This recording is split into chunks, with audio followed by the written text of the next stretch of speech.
ലോകത്ത് ഏറ്റവും കൂടുതൽ സ്ത്രീകൾ പങ്കെടുക്കുന്ന ഒരു നിവേദ്യം എന്ന് പറയാം. അല്ലെങ്കിൽ സ്ത്രീകളുടെ ഒരു സമർപ്പിതമായ ജീവിതത്തിൻ്റെ ഭാഗമായി ഹിന്ദു വിശ്വാസികളും ഒരു പരിധിവരെ മറ്റ് മതവിശ്വാസികളും മതത്തിനും ജാതിക്ക് അതീതമായി ലോകത്തിൻ്റെ വിവിധ ഭാഗങ്ങളിൽ നിന്ന് ലക്ഷക്കണക്കിന് സ്ത്രീകളെത്തുന്ന ഗിന്നസ് ബുക്കിലൊക്കെ കയറിയിട്ടുള്ള വലിയൊരു ആഘോഷമാണ് കേരളത്തിൻ്റെ തലസ്ഥാനമായ തിരുവനന്തപുരത്ത് അടുത്ത ദിവസങ്ങളിൽ നടക്കാൻ പോകുന്നത്. ഈ വർഷം മാർച്ച് 3-നാണ് പൊങ്കാല ആറ്റുകാൽ ദേവീക്ഷേത്രത്തിലെ പൊങ്കാല മഹോത്സവം നടക്കുന്നത്. അതിൻ്റെ ഭാഗമായി വലിയ ചർച്ചകളും പ്രവർത്തനങ്ങളും ആരംഭിച്ചിട്ടുണ്ട്. ആറ്റുകാൽ പൊങ്കാലയുടെ ഏറ്റവും വലിയൊരു പ്രത്യേകത തിരുവനന്തപുരത്തെ നാനാജാതി മതസ്ഥരും അതുപോലെ തന്നെ മണക്കാട് പള്ളി, മുസ്ലിം പള്ളി, ക്രിസ്ത്യൻ പള്ളികൾ, അതുപോലെ തന്നെ CPM, CIT അങ്ങനെ സകലവരും CPI എല്ലാ പാർട്ടികളും കോൺഗ്രസ്, BJP, RSS എല്ലാവരും ജമാഅത്ത് ഇസ്ലാമി ഏക മനസ്സോടുകൂടി വരവേൽക്കുന്ന ഒരു ആഘോഷമാണ് തിരുവനന്തപുരത്തിൻ്റെ പൊങ്കാല. ഇന്ന് വൈകുന്നേരം കാപ്പ് കെട്ടി ദേവിയെ കാപ്പ് കെട്ടുന്നതോടുകൂടി കുടിയിരുത്തും. പൊങ്കാലയുടെ ഭാഗമായി കുത്തിയോട്ട വ്രതാരംഭം ബുധനാഴ്ച മുതലാണ്, അത് മറ്റന്നാൾ മുതലാണ്. ആദിപരാശക്തിയുടെ മാതൃഭാവമായ ശ്രീ ഭദ്രകാളിയായാണ് ആറ്റുകാലമ്മ. കണ്ണകി എന്നും അന്നപൂർണേശ്വരി എന്നും ഭാവങ്ങളിലും ആദിപരാശക്തിയായ ആറ്റുകാലമ്മയെ പൂജിക്കുന്നുണ്ട്. പൊങ്കാല മഹോത്സവത്തിൻ്റെ കൂടുതൽ വിവരങ്ങൾ എന്താണെന്ന് നമുക്കൊന്ന് ചിന്തിക്കുന്നത് നന്നായിരിക്കും. മധുര നഗരം ചുട്ടരിച്ച കണ്ണകിയുടെ ഒരു കഥയുണ്ട്. കോവാലൻ എന്ന് പറയുന്ന ഒരു വ്യവസായിയും കണ്ണകിയും തമ്മിൽ താമസിച്ചിരുന്നപ്പോൾ കോവാലൻ മറ്റൊരു സ്ത്രീയുമായി ബന്ധമാവുകയും കോവാലൻ്റെ സ്വത്തെല്ലാം നഷ്ടപ്പെടുകയും ചെയ്തപ്പോൾ ഈ കണ്ണകിയുടെ ചിലങ്ക വിൽക്കാനായി മധുര നഗരത്തിൽ വരുമ്പോൾ അപ്പോഴാണൊരു വാർത്ത നാട്ടിലിറങ്ങിയത്. അവിടുത്തെ രാജാവിൻ്റെ വീട്ടിലെ രാജ്ഞിയുടെ ചിലങ്ക കാണാനില്ല. അങ്ങനെ ആ ചിലങ്കയാണ് ഈ കണ്ണകിയുടെ ചിലങ്ക എന്ന ധാരണയിൽ കോവാലനെ പിടിച്ചുകൊണ്ട് പോവുകയും കൊല്ലുകയും ചെയ്യുന്നുണ്ട്. പക്ഷേ അവിടെ വെച്ചാണ് പിന്നെയാണ് അറിയുന്നത് അത് ഒറിജിനൽ ചിലങ്ക ആയിരുന്നില്ല, കൊട്ടാരത്തിൽ നിന്ന് നഷ്ടപ്പെട്ട ചിലങ്ക ആയിരുന്നില്ല എന്നറിയുകയും കണ്ണകി അതിൻ്റെ ദുഃഖത്തിൽ അവിടെ മധുര നഗരത്തെ നീതി നിഷേധത്തിൽ രാജാവ് കാണിച്ചതിൽ തൻ്റെ മാസ്മര ശക്തി കൊണ്ട് ഒരു നഗരത്തെ ചുട്ടരിച്ചു എന്നൊക്കെയാണ് കഥ. അത് വളരെ കൃത്യമായ ഒരു കഥയാണ്. അതിനുശേഷം അതിൻ്റെ കഥയുമായി ബന്ധപ്പെടുത്തിയിട്ടാണ് കേരളത്തിൽ കൊടുങ്ങല്ലൂരമ്മയും അതുപോലെ തന്നെ ആറ്റുകാൽ ക്ഷേത്രമൊക്കെ വരുന്നത്. പക്ഷേ ആറ്റുകാൽ ക്ഷേത്രത്തെക്കുറിച്ച് മറ്റൊരു കൃത്യമായ കഥയും കൂടി മനസ്സിലാക്കുന്നുണ്ട്. കൊടുങ്ങല്ലൂർ ദേവീക്ഷേത്രവുമായി ബന്ധപ്പെടുത്തി പിന്നെ അവിടെ ഉണ്ടായിരുന്ന ഒരു രാജാവുമായി ബന്ധപ്പെടുത്തിയിട്ടുള്ള കഥ. രാജാവ് മറ്റൊരു സംസ്ഥാനത്ത് നിന്ന് ഒരു പോറ്റിയെ കൊണ്ടുവന്ന കഥ, ജോത്സ്യനെ കൊണ്ടുവന്ന കഥയും അദ്ദേഹത്തെ തിരുവനന്തപുരത്ത് കൊണ്ടുവന്ന് ക്ഷേത്രം പണിതു എന്നൊക്കെയുള്ള മറ്റൊരു കഥയുമുണ്ട്. കഥകളും ഐതിഹ്യങ്ങളും എന്തായാലും അങ്ങനെ നിൽക്കട്ടെ. പൊങ്കാലയുമായി ബന്ധപ്പെടുത്തി പൊങ്കാലയ്ക്ക് ഒരാഴ്ചയെങ്കിലും മുമ്പ് വ്രതം നോക്കണമെന്നാണ് പറയുന്നത്. ദിവസവും 2 നേരം കുളിച്ച്, 2 നേരം ഒരുപക്ഷെ പ്രായോഗികമായി കഴിയില്ലെങ്കിൽ 1 നേരമെങ്കിലും കുളിച്ച് മത്സ്യം, മുട്ട, മാംസം എന്നിവയൊക്കെ പരമാവധി ഒഴിവാക്കി സസ്യാഹാരം മാത്രം കഴിക്കുന്ന ഒരു ശീലം വേണം. 7 ദിവസം കഴിഞ്ഞില്ലെങ്കിൽ 5 ദിവസമെങ്കിലും, മിനിമം 3 ദിവസമെങ്കിലും അത് ആലോചിക്കണം. അതിന് പുറമെ പൊങ്കാല തലേദിവസം ഒരിക്കൽ മാത്രമേ ആഹാരം കഴിക്കാവൂ എന്ന് പറയുന്നുണ്ട്. അത് പക്ഷേ ഈ പറഞ്ഞ പോലെ BP, ഷുഗറൊക്കെ ഉള്ള പുതിയ കാലമാണ്. അപ്പോൾ അതുകൊണ്ട് കുറേ കൂടി പ്രായോഗികമായ രീതിയിൽ അരി ആഹാരം ഒരു നേരം കഴിക്കും, ബാക്കി നേരം ഫ്രൂട്ട്സോ മറ്റെന്തെങ്കിലും കാര്യങ്ങൾ കഴിക്കുന്നതിലേക്ക് നന്നായിരിക്കും. പൊങ്കാലയ്ക്ക് മുമ്പ് ക്ഷേത്ര ദർശനം നടത്താൻ കഴിയുമെങ്കിൽ പരമാവധി നല്ലതാണ്. KSRTC പ്രത്യേക സർവീസ് കേരളത്തിലാകെ ഇത് നടത്തുന്നുണ്ട്. ട്രെയിൻ സർവീസുകൾ കേരളത്തിലാകെ ചെയ്യുന്നുണ്ട്. അതുപോലെ തന്നെ വളരെ കൃത്യമായിട്ടുള്ള ഒരുപാട് സ്റ്റോപ്പുകൾ ഇതിനു വേണ്ടി അഡീഷണലായിട്ട് റെയിൽവേ അനുവദിക്കാറുണ്ട്. പിന്നെ അതുപോലെ തന്നെ പിന്നെ പൊങ്കാല ദിവസം ചന്ദ്രഗ്രഹണവുമായി ബന്ധപ്പെട്ട് ക്ഷേത്ര ദർശനത്തിന് 1:30 മുതൽ 7 മണി വരെ നിയന്ത്രണങ്ങൾ ഉണ്ടായിരിക്കുന്നതിനാൽ ഭക്തർക്ക് ബുദ്ധിമുട്ട് ഒഴിവാക്കാനായി ക്ഷേത്ര ഭരണസമിതി പോലീസും നടപടികൾ സ്വീകരിക്കുന്നതാണ് എന്നും ആറ്റുകാലിൽ നിന്ന് അറിയിച്ചിട്ടുണ്ട്. ആറ്റുകാൽ പൊങ്കാല ദിവസം ജില്ലയ്ക്ക് അവധി, തിരുവനന്തപുരം ജില്ലയ്ക്ക് അന്ന് അവധിയായിരിക്കും. മാർച്ച് 2-ന് 6 മണി മുതൽ 6 മണി വരെ ഡ്രൈ ഡേ കർശനമായി പാലിക്കും. കാരണം മദ്യപാനത്തിൻ്റെ ശല്യം ഉണ്ടാകാതിരിക്കുന്നതൊക്കെ. പക്ഷേ എന്നെ സംബന്ധിച്ചിടത്തോളം തിരുവനന്തപുരത്ത് വലിയ ബിസിനസ് നടക്കുന്ന കലങ്ങളുടെയും ശർക്കരയുടെയും അരിയുടെയും വിറകിൻ്റെയും കല്ലിൻ്റെയും അതുപോലെ പൂജാതി വസ്തുക്കളുടെയൊക്കെ പേരിൽ കോടിക്കണക്കിന് രൂപയുടെ ബിസിനസ് തിരുവനന്തപുരത്ത് നടക്കും. അതിലുമെല്ലാം ഉപരി സ്ത്രീകളുടെ ഒരു സ്വാതന്ത്ര്യ ദിനമാണെന്ന് അവർ വളരെ സ്വതന്ത്രമായി തെരുവുകളിൽ നടക്കുകയും വളരെ സന്തോഷത്തോടു കൂടി ഒരു വർഷത്തെ സന്തോഷം ആനന്ദവും അവർ അർപ്പിക്കുന്ന ഒരു പരിപാടിയാണ്. അപ്പോൾ അത് വളരെ ഗൗരവമായി അവരത് ചെയ്തു പോകുന്നു. അതുകൊണ്ട് തന്നെ ആറ്റുകാൽ പൊങ്കാല എന്ന് പറയുന്നത് വളരെ കൃത്യമായി തിരുവനന്തപുരത്ത് നടക്കുന്ന ഒരു പരിപാടിയാണ്. തീർച്ചയായിട്ടും ആറ്റുകാൽ പൊങ്കാലയെ സംബന്ധിച്ച് നിരവധി ഈ കാര്യങ്ങൾ പറയുന്നുണ്ട്. നേരത്തെ ഞാൻ സൂചിപ്പിച്ച പോലുള്ള കുംഭമാസത്തിലെ കാർത്തിക നാളിലാണ് ഇത് നടക്കുന്നത്. പൊങ്കാലം ആദിശക്തിയുടെ മാതൃഭാവമായ ഭദ്രകാളിയാണ് നമ്മൾ അമ്മയായിട്ട് പൂജിക്കുന്നത്. കണ്ണകിയുടെ ചരിത്രം ഞാൻ പറഞ്ഞു. അതുപോലെ തന്നെ ആറ്റുകാൽ പ്രദേശത്തെ മുഖ്യ തറവാടുണ്ടായിരുന്ന മുല്ലവീട്ടിൽ തറവാട്ടിൻ്റെ സാത്വികനായിരുന്ന കാരണവർ ഒരു ദിവസം കുളിക്കാൻ കിള്ളിയാറിൽ ചെല്ലുമ്പോഴാണ് ഒരു ബാലിക അവിടെ പ്രത്യക്ഷപ്പെടുകയും തന്നെ ആറിനക്കരെ ആ നദിയുടെ കുറുകെ കിള്ളിയാറിന് കുറുകെ കൊണ്ടുപോകണം എന്ന് പറഞ്ഞ് അവിടെ കൊണ്ടുപോവുകയും ചെയ്തു. കാരണവർ അത് മുറിച്ച് ബാലികയെ അക്കരെ എത്തിച്ച് സമീപത്തിൽ തൻ്റെ ഭവനത്തിലേക്ക് കാരണവർ ബാലികയെ ക്ഷണിച്ച് കൂട്ടിക്കൊണ്ടുപോയി. കാരണവർ ഭക്ഷണം ഒരുക്കുന്നതിനിടെ ബാലികയെ കാണാതായി. എന്നാൽ അന്ന് രാത്രി കാരണവർ സ്വപ്നം കാണുകയും, ഇതാണ് ഒരു കഥ. മറ്റൊരു കഥ ഞാൻ ഉണ്ട്. ബാലികയെ സ്വപ്നത്തിൽ ദർശിക്കുകയും ബാലിക ആദിപരാശക്തിയായ പ്രപഞ്ചനാഥയാണെന്നും താൻ അടയാളപ്പെടുത്തുന്ന സ്ഥലത്ത് തന്നെ കുടിയിരുത്തണമെന്നും അങ്ങനെ ചെയ്താൽ അഭിവൃദ്ധി വന്നു ചേരുമെന്നും പരാശക്തി അരുളി ചെയ്തു. പിറ്റേ ദിവസം കാവിലെത്തിയ കാരണവർ ദേവി തൻ്റെ തൃശൂലത്താൽ രേഖപ്പെടുത്തിയ അടയാളം കണ്ട സ്ഥലത്ത് ക്ഷേത്രം നിർമ്മിച്ചു എന്നാണ് മറ്റൊരു വിശ്വാസം. തമിഴ്നാട്ടിലെ ദേവീക്ഷേത്രങ്ങളിലാണ് സാധാരണ പൊങ്കാല പതിവുള്ളത്. പൊങ്കൽ എന്ന് പറഞ്ഞാൽ ഈ തീ അരിയൊക്കെ വേവിച്ച് പൊങ്ങുന്ന അതൊരു സന്തോഷത്തിൻ്റെ ഭാഗമായിട്ടാണ്. പൊങ്കൽ ആണ് പൊങ്കലായിട്ടൊക്കെ വരുന്ന ആ പൊങ്കാല ആയിട്ട് വരുന്നത്. ഇത് ദൈവത്തിന് മുന്നിലെ ആത്മസമർപ്പണമായിട്ടാണ് പൊങ്കാലയെ ആളുകൾ വിശ്വസിക്കുന്നത്. ഞാൻ നേരത്തെ പറഞ്ഞ പോലെ മധുരാ നഗരം ചുട്ടരിച്ച കണ്ണകിയുടെ കഥയുമായി ഇതിന് വലിയ ബന്ധമുണ്ട്. തൻ്റെ കണ്ണിൽ നിന്ന് പുറപ്പെട്ട അഗ്നിയിൽ മധുര ആക്കിയ കണ്ണകി ദേവി ആശ്വസിപ്പിക്കാനായി ജനങ്ങൾ പൊങ്കാല നൽകി എതിരേറ്റു. അതിൻ്റെ ഓർമ്മയായിട്ടാണ് പൊങ്കാല എന്നൊരു വിശേഷവും പറയുന്നുണ്ട്. ആറ്റുകാൽ പൊങ്കാല ചടങ്ങുകൾ ഒരു വളരെ പാരമ്പര്യത്തോടെ ഇനിമയോടെ നടത്തുന്നത്. മറ്റൊരു വിശ്വാസവുമുണ്ട്. ഒരുപാട് ഈ പുരാണത്തിൻ്റെ ഏറ്റവും വലിയൊരു പ്രത്യേകത ഒരുപാട് കഥകളും ഉപകഥകളും ഒക്കെ ഇങ്ങനെ വന്നുകൊണ്ടിരിക്കും. മഹിഷാസുരനെ വധിച്ച ദേവിയെ ജനങ്ങൾ പൊങ്കാല നൽകിയ ആണത്രേ സ്നേഹിച്ചത്. കോപിഷ്ഠയായ ഭഗവതിയെ പ്രീതിപ്പെടുത്തുന്നതിനായിട്ടാണ് പൊങ്കാല സമർപ്പിക്കുന്നതെന്ന മറ്റൊരു വിശ്വാസവുമുണ്ട്. അപ്പോൾ ഈ മഹിഷാസുരനും മഹിഷിയും എന്നൊക്കെ പറയുന്നത് ശബരിമല അയ്യപ്പനുമായി ബന്ധപ്പെടുത്തി മഹിഷിയെ കൊന്ന കഥകളൊക്കെ പറയുന്നുണ്ട്. മഹിഷാസുരൻ എന്നൊക്കെ പറയുന്നത് ദുഷ്ടതയാണ്, കഷ്ടതയാണ്, അതല്ലെങ്കിൽ പിന്നെ ഒരു അസുരത്വമാണ്. അപ്പോൾ അതിനെ കൊന്നു, അതിനെ ഇല്ലാതാക്കിയ ദേവി എന്നുള്ള സങ്കല്പത്തിലും ഇത് ചെയ്യുന്നുണ്ട്.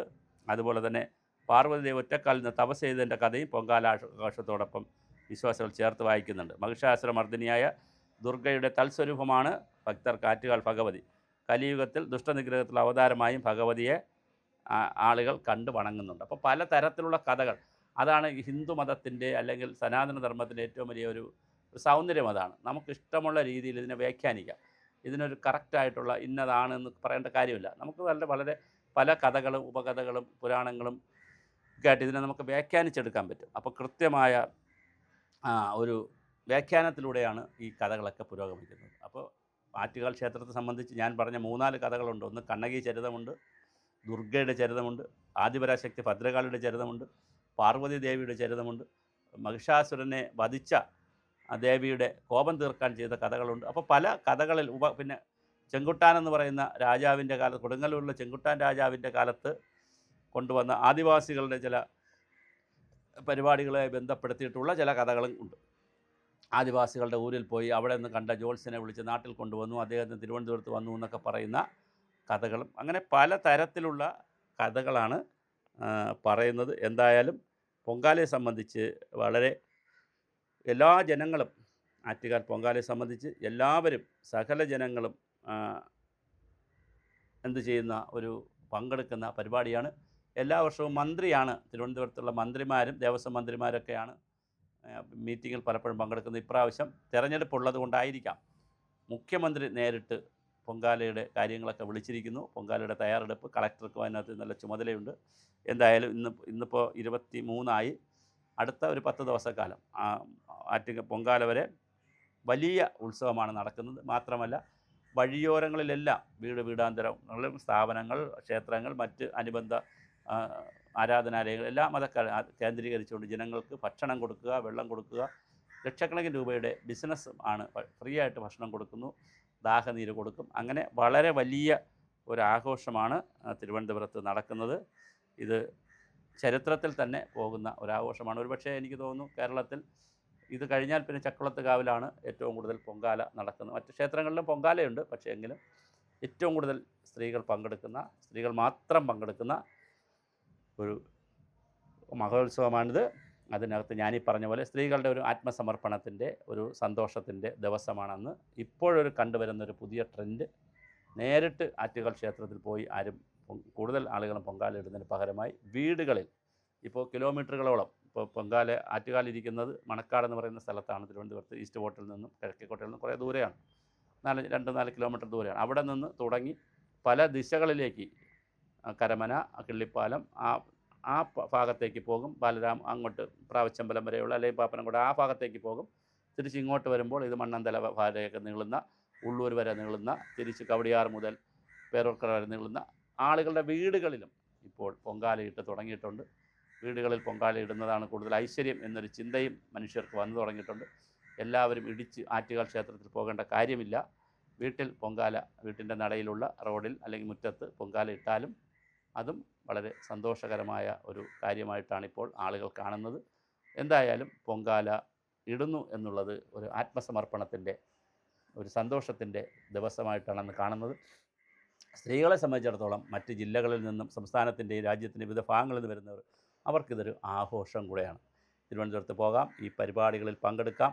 അന്ന് ഒരു രാത്രിയൊക്കെ ഈ പൊങ്കാലയുടെ തലേദിവസം രാത്രി തിരുവനന്തപുരത്ത് താമസിക്കുന്നവർ ഞങ്ങളെന്നുള്ള നിലയിൽ കാണുമ്പോൾ നല്ല രസമാണ്. രാത്രിയൊക്കെ സ്ത്രീകൾ വളരെ സർവ്വതന്ത്ര സ്വതന്ത്രമായി റോഡിലൊക്കെ ഇറങ്ങി നടക്കുകയും അവരുടെ ഒരു സ്വാതന്ത്ര്യ ദിനമാണ് ശരിക്കും പറഞ്ഞാൽ ആറ്റുകാൽ പൊങ്കാല എന്ന് പറയുന്നത്. ഒരു വർഷത്തിൽ ഒരു ദിവസം സ്ത്രീകളുടെ ഒരു സ്വാതന്ത്ര്യ ദിനമാണ്. അത് തന്നെ ഒരു കാഴ്ചയാണ്.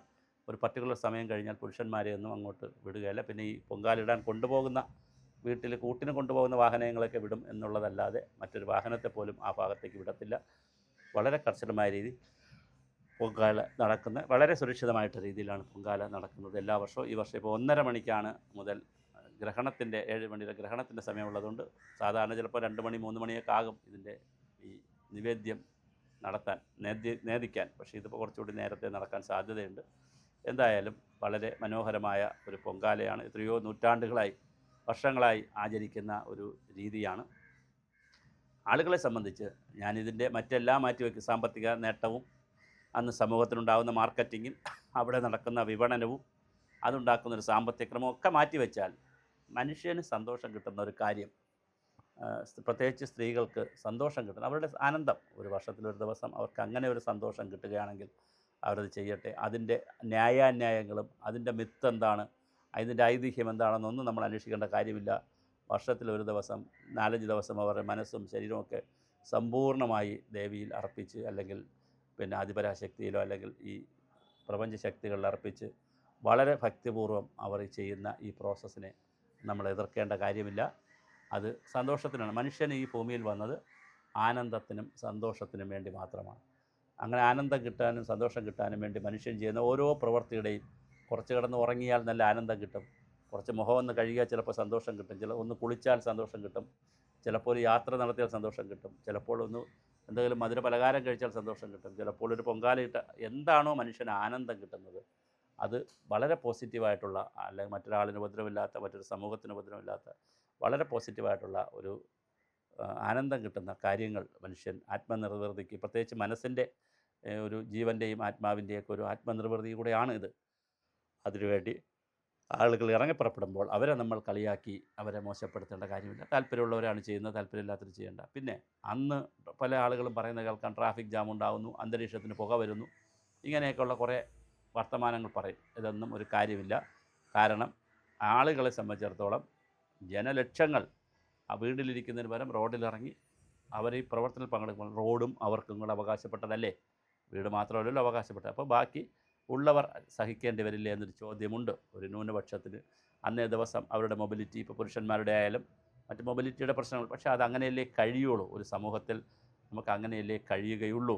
നമുക്ക് സ്വാഭാവികമായിട്ട് അതിനെ നമ്മൾ ഒരു കുറ്റപ്പെടുത്തലായി കാണാതെ, ഒരു കുഴപ്പമായി കാണാതെ, ഒരു സമൂഹത്തിൻ്റെ ഒരു വിഭാഗം ജനങ്ങൾ ആനന്ദിച്ച് സന്തോഷിക്കുമ്പോൾ നമ്മളതിൻ്റെ ഭാഗമായി നിൽക്കുക.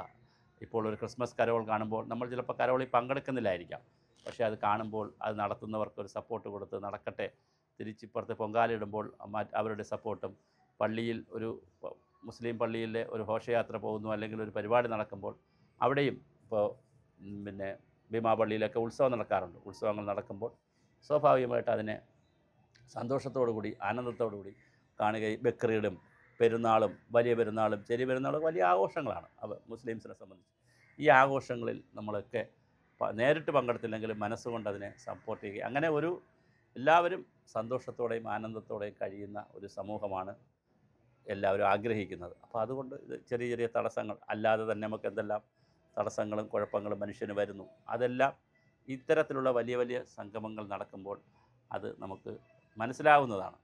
ഒരു ജനത, ഒരു സമൂഹം അവരുടെ ആനന്ദത്തിൻ്റെ സന്തോഷത്തിൻ്റെ ഭാഗമായി വർഷത്തിൽ ഒരു ദിവസം ഇങ്ങനെ ചെയ്യുമ്പോൾ അതാണ് ആ ഒരു ദിവസം കൊണ്ടാണ് നമ്മളെല്ലാം സാധിക്കാൻ പോകുന്നത്.